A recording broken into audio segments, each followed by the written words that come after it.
Hello दोस्तों, स्वागत है आपका मेरे यूट्यूब चैनल परीक्षा प्लान में। तो कैसे हैं आप लोग? आई होप अच्छे होंगे। तो जैसा कि आप लोगों को पता है कि रीड मेंस के लिए मैं प्रैक्टिस करवा रही हूं और ये प्रैक्टिस का 13वां वीडियो है। कल जो वीडियो आया था उसमें मैंने महत्वपूर्ण 50 प्रश्न लिए थे। यदि आपने वो वीडियो नहीं देखी है तो देख लीजिए। एक साथ मैंने 50 प्रश्नों को करवाया है और वो सभी प्रश्न परीक्षा की दृष्टि से बहुत ही ज्यादा महत्वपूर्ण है। तो यदि आपने वो वीडियो नहीं देखी है तो देख लीजिए। चलिए आज के वीडियो को शुरू करते हैं। वीडियो देखने के बाद यदि आपको अच्छा लगे, हेल्पफुल लगे तो वीडियो को लाइक और शेयर कीजिएगा और यदि आप चैनल पर नए हैं तो चैनल को सब्सक्राइब कर लीजिए। और आप लोग पढ़ाई के प्रति बिल्कुल भी लापरवाही मत कीजिए, क्योंकि आपका जो नोटिफिकेशन आया है उसमें आपने सीटें तो देख ही ली हैं कि कितनी सीटें हैं। तो सीटों के हिसाब से यदि आप देखते हैं तो कंपटीशन बहुत ही ज़्यादा है, तो आपको बहुत अधिक मेहनत की ज़रूरत है।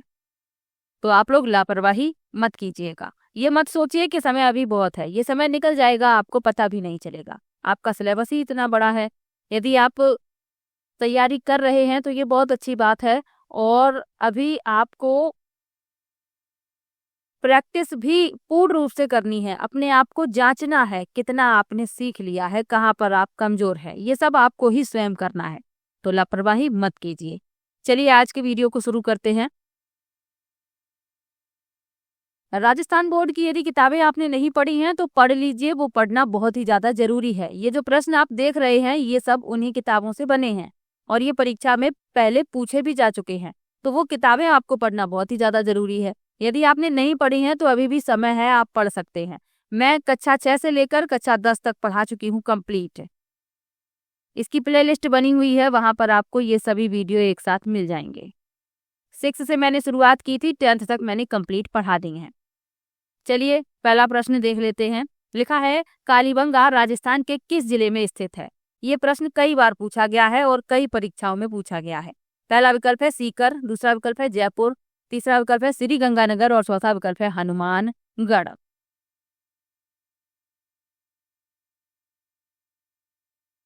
तो प्राचीन दृश्यवती और सरस्वती नदी घाटी क्षेत्र में हड़प्पा सभ्यता से भी प्राचीन कालीबंगा की सभ्यता विकसित हुई और ये राजस्थान के हनुमानगढ़ जिले में स्थित है।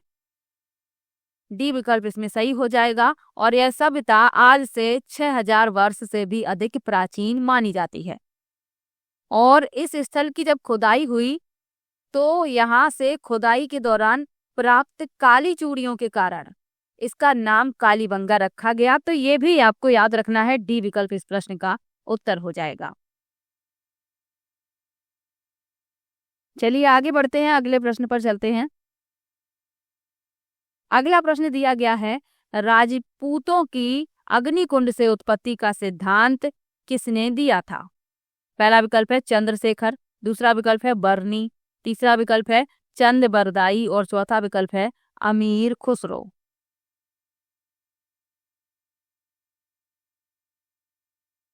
तो राजपूतों की अग्निकुंड से उत्पत्ति का सिद्धांत दिया है चंद बरदाई ने। सी विकल्प इसमें सही हो जाएगा। चंद बरदाई ने अपने सुप्रसिद्ध ग्रंथ पृथ्वीराज रासो में राजपूतों की उत्पत्ति अग्निकुंड से बताई है। तो ये आप याद रखना। और चंद बरदाई जो थे ये पृथ्वीराज तृतीय के दरबारी विद्वान थे, तो ये भी आपको साथ में याद रखना है। इनका ग्रंथ याद रखिएगा पृथ्वीराज रासो। कई बार पूछ लिया जाता है कि पृथ्वीराज रासो के रचयिता कौन है, तो आपको याद रखना है चंद बरदाई। इसमें आपका सी विकल्प सही हो जाएगा। चलिए आगे बढ़ते हैं, अगले प्रश्न पर चलते हैं।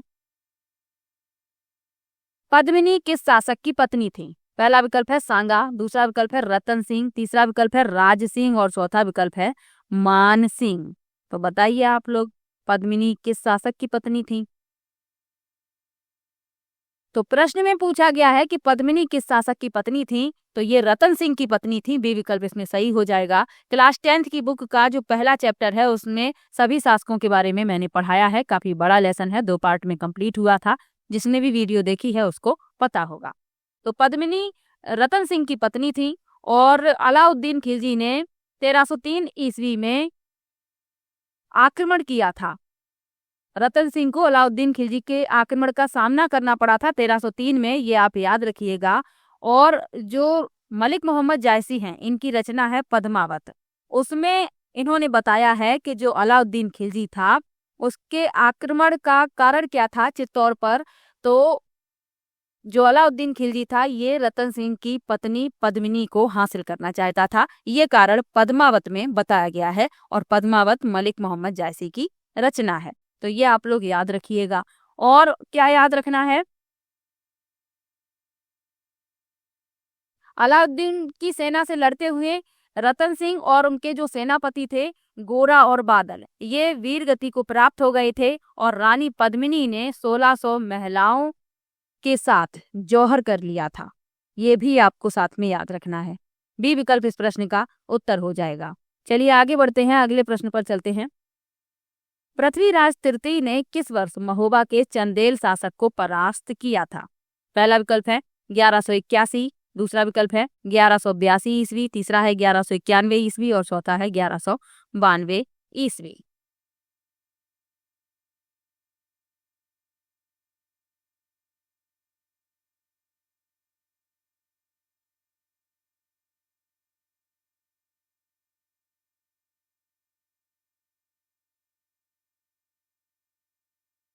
तो पृथ्वीराज तृतीय के बारे में आपको क्या याद रखना है? शाकंभरी के चौहान शासकों में सबसे प्रसिद्ध हैं पृथ्वीराज तृतीय और ये 11 वर्ष की आयु में शासक बने थे। ये आपको याद रखना है। और 1182 ईस्वी में इन्होंने सतलज प्रदेश के भंडानकों को परास्त किया था और इसी वर्ष इन्होंने महोबा के चंदेल शासक को पराजित किया था, जिसमें प्रसिद्ध वीर आलाउदल लड़ते हुए मारे गए थे। तो ये आपको याद रखना है। बी विकल्प इसमें सही हो जाएगा 1182। चलिए आगे बढ़ते हैं, अगले प्रश्न पर चलते हैं। अगला प्रश्न दिया गया है, कृष्णा कुमारी किस राज्य की राजकुमारी थी? ये प्रश्न पूछा जा चुका है 2023 में।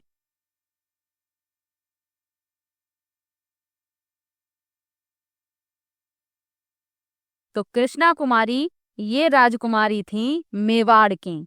पहला विकल्प इसमें सही हो जाएगा। और ये मेवाड़ के महाराणा भीम सिंह की पुत्री थी। ये भी आपको याद रखना है। और एक कृष्णा कुमारी के विवाह की कहानी है जो मैंने आपको क्लास 10th में पढ़ाई थी, क्लास 10th वाली बुक में।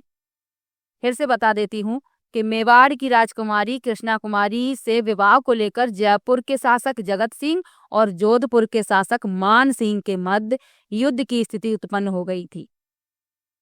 ये भीम सिंह की पुत्री थी और भीम सिंह मेवाड़ के महाराणा थे और इनकी सगाई मारवाड़ के शासक भीम सिंह के साथ तय हुई थी।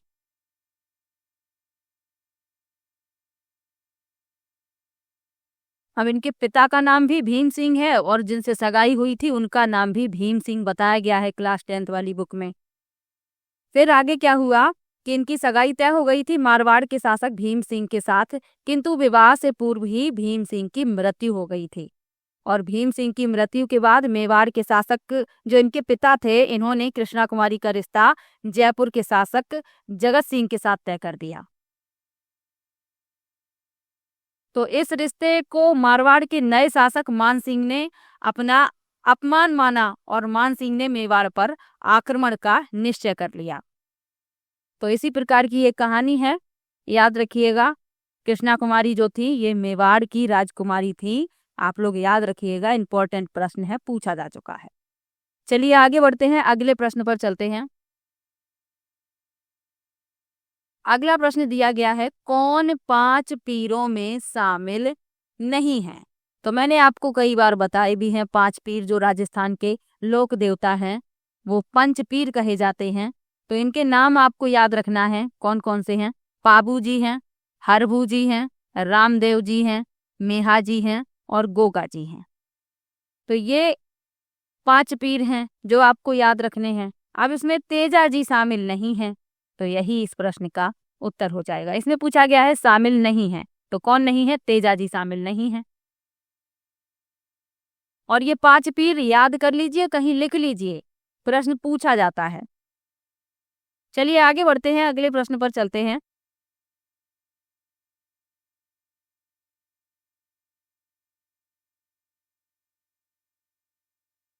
अगला प्रश्न है, तेजा जी का जन्म किस जिले में हुआ था?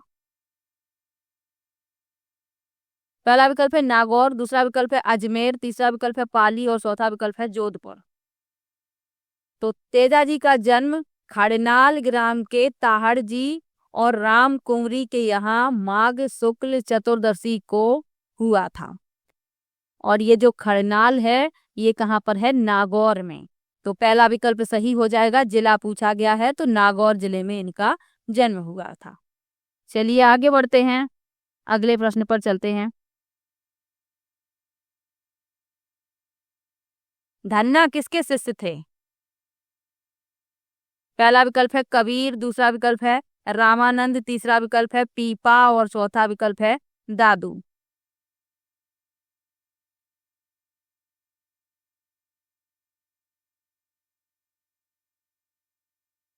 तो धन्ना जो है इनका जन्म हुआ था टोंक जिले के धोवन गांव में और जाट परिवार में इनका जन्म हुआ था।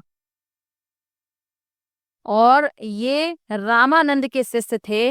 बी विकल्प इसमें सही हो जाएगा, रामानंद। चलिए आगे बढ़ते हैं, अगले प्रश्न पर चलते हैं।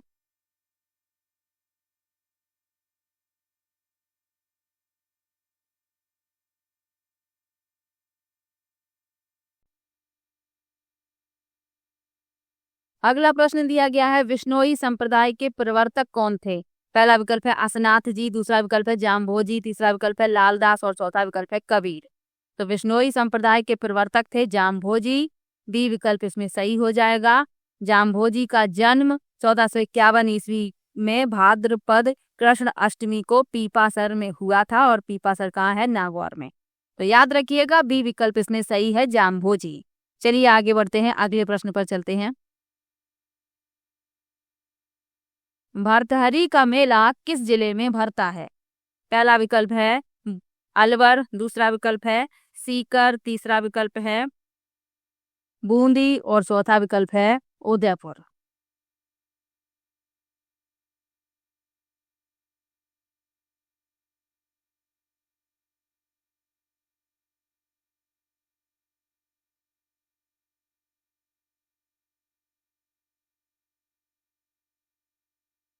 तो भर्तहरी का मेला जो है ये अलवर से 40 किलोमीटर दूर भर्तहरी नामक स्थान पर वर्ष में 2 बार बैसाख और भाद्रपद में लक्खी मेला आयोजित होता है। तो ये आपको याद रखना है। जिला पूछा गया है तो अलवर पहला विकल्प इसमें सही हो जाएगा। चलिए आगे बढ़ते हैं। एक प्रश्न आपको मेलों से संबंधित जरूर मिलेगा, याद रखिएगा। चलिए आगे बढ़ते हैं। बूंदी में कजली तीज का पर्व किस माह में मनाया जाता है? पहला विकल्प है श्रावण, दूसरा विकल्प है फाल्गुन, तीसरा विकल्प है चैत्र और चौथा विकल्प है भाद्रपद।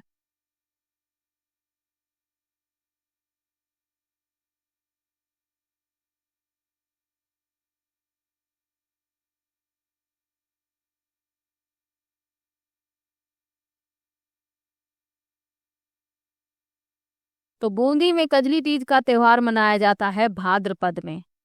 डी विकल्प इसमें सही है। चलिए आगे बढ़ते हैं।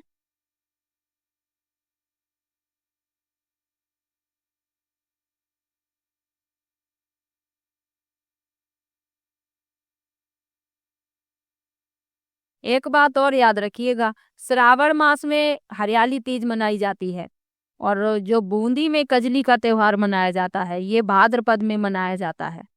तो ये भी याद रखिएगा,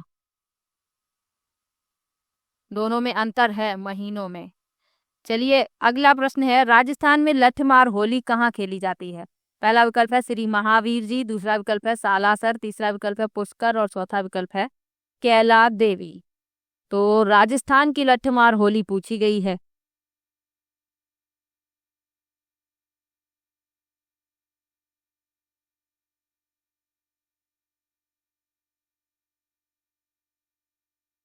तो राजस्थान में लठमार होली खेली जाती है श्री महावीर जी में।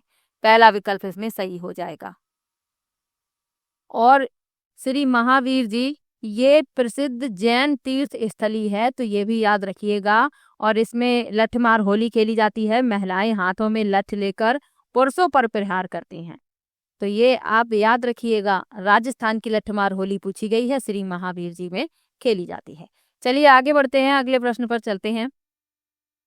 कौन सा त्योहार ईसाई धर्म से संबंधित नहीं है? पहला विकल्प है गुड फ्राइडे, दूसरा विकल्प है क्रिसमस, तीसरा विकल्प है ईस्टर और चौथा विकल्प है नौरोज। तो कौन सा त्योहार ईसाई धर्म से संबंधित नहीं है, ये पूछा गया है।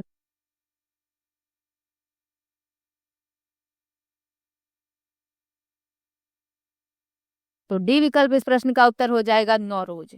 ये पारसी धर्म से संबंधित है, ईसाई धर्म से संबंधित नहीं है। बाकी ये तीनों त्योहार ईसाई धर्म से संबंधित हैं, नौरोज संबंधित नहीं है।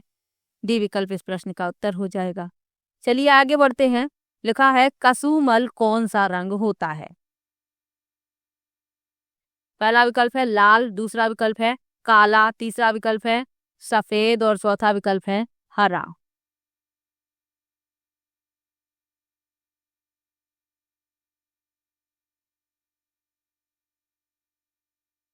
तो कसुमल होता है लाल रंग, पहला विकल्प इसमें सही हो जाएगा। चलिए आगे बढ़ते हैं, अगले प्रश्न पर चलते हैं। सीकर जिले का कौन सा स्थान गोटा उद्योग के लिए प्रसिद्ध है? पहला विकल्प है नेछवा, दूसरा विकल्प है पिपराली, तीसरा विकल्प है खंडेला और चौथा विकल्प है खूंड।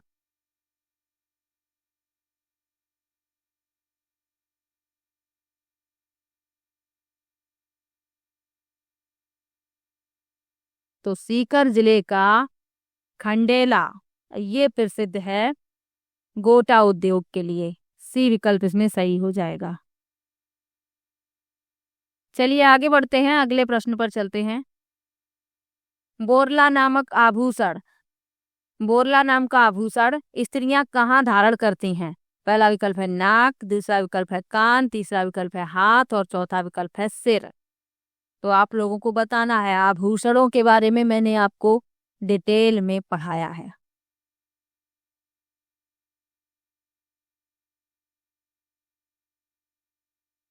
तो बोरला नामक जो आभूषण है ये स्त्रियां सिर पर धारण करती हैं। डी विकल्प इसमें सही हो जाएगा। इसके अलावा सिर पर धारण किए जाने वाले आभूषण शीश फूल, रखड़ी और टिकड़ा भी हैं। सॉरी, टिकड़ी नहीं, टिकड़ा।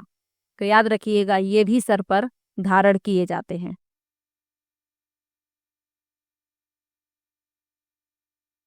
तो इसमें आपका डी विकल्प सही हो जाएगा।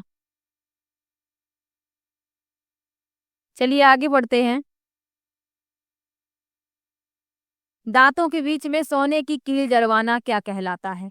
पहला विकल्प है चूप, दूसरा विकल्प है बारी, तीसरा विकल्प है बोरला और चौथा विकल्प है दामड़ा। यहाँ पर आकर डंडा और है। तो दांतों के बीच में सोने की कील जड़वाना ये कहलाता है चूप। पहला विकल्प इसमें सही हो जाएगा। चलिए आगे बढ़ते हैं, अगले प्रश्न पर चलते हैं। थेवा कला किस जिले से संबंधित है? पहला विकल्प है प्रतापगढ़, दूसरा विकल्प है उदयपुर, तीसरा विकल्प है चोरू और चौथा विकल्प है झालावाड़। तो थेवा कला ये संबंधित है प्रतापगढ़ से। पहला विकल्प इसमें सही हो जाएगा।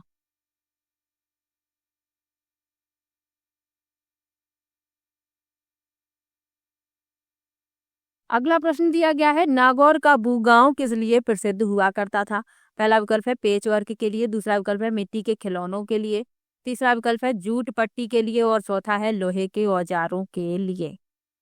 तो नागौर का बूगांव ये प्रसिद्ध हुआ करता था मिट्टी के खिलौनों के लिए। बी विकल्प इसमें सही हो जाएगा। चलिए आगे बढ़ते हैं, अगले प्रश्न पर चलते हैं। अगला प्रश्न दिया गया है, पोत हाकर सरी आभूषण कहाँ पहने जाते हैं? पहला विकल्प है नाक, दूसरा विकल्प है कान, तीसरा विकल्प है गला और चौथा विकल्प है पैर। तो पोत हाकर और सरी ये आभूषण पहने जाते हैं गले में। सी विकल्प इसमें सही हो जाएगा। इसके अलावा गले में कंठी है, मटर माला है, हाकर, ठुस्सी, पोत ये सब भी पहने जाते हैं।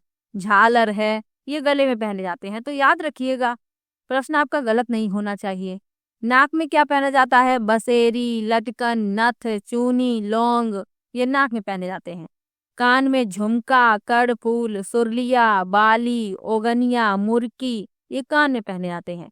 और पैर में पायजेब, पायल, टनका, नेवरी ये पैर में पहने जाते हैं। इसमें आपका सी विकल्प सही हो जाएगा। चलिए आगे बढ़ते हैं, अगले प्रश्न पर चलते हैं। अगला प्रश्न है, कुचामनी ख्याल से संबंधित कौन सा कथन सही नहीं है? पहला विकल्प है कुचामनी ख्याल के प्रवर्तक लच्छीराम है। दूसरा है इनमें पुरुष पात्र ही स्त्री चरित्र का अभिनय करते हैं। तीसरा है इसके प्रमुख कलाकार चेतराम हमीद बेग और ताराचंद हैं। और चौथा है इसमें नर्तक ही गाना गाते हैं।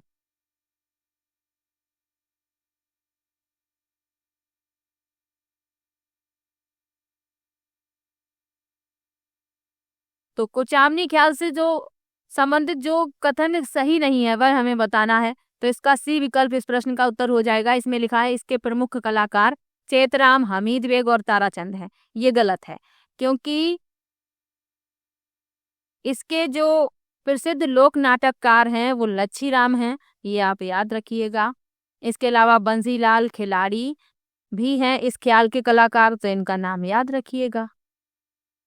इसमें सी गलत है और गलत ही पूछा गया है। चलिए आगे बढ़ते हैं, अगले प्रश्न पर चलते हैं। अगला प्रश्न दिया गया है, त्रिपुरा सुंदरी माता का मंदिर कहाँ स्थित है?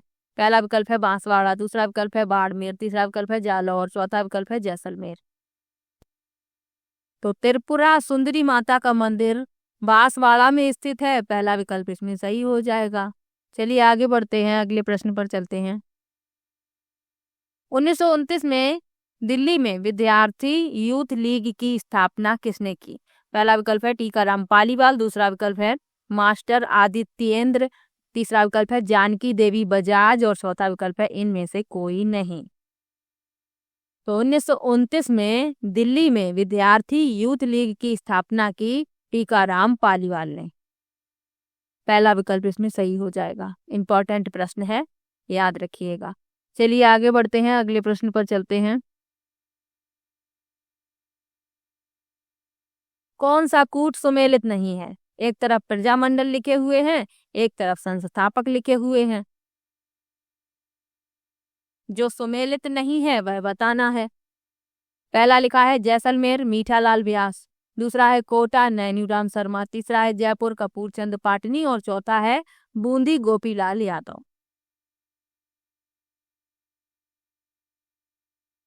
तो पहला सही लिखा है, बी भी सही लिखा है, सी भी सही लिखा है, लेकिन बूंदी गोपीलाल यादव संस्थापक नहीं है। बूंदी प्रजामंडल के हैं नित्यानंद कांतिलाल और ऋषि दत्त मेहता और स्थापना हुई 1931 में। तो यही गलत है और गलत ही पूछा गया है, सुमेलित नहीं है। तो डी विकल्प इस प्रश्न का हो जाएगा उत्तर। चलिए आगे बढ़ते हैं, अगले प्रश्न पर चलते हैं। राजस्थान राज्य एकीकरण में भरतपुर धौलपुर रियासतों पर जनता की राय जानने के लिए एक समिति का गठन किया गया था। उस समिति में कौन सम्मिलित नहीं था? पहला विकल्प है डॉक्टर शंकर राव देव, दूसरा विकल्प है आर के सिद्धावा, तीसरा विकल्प है प्रभुदयाल और चौथा है एम एस जैन।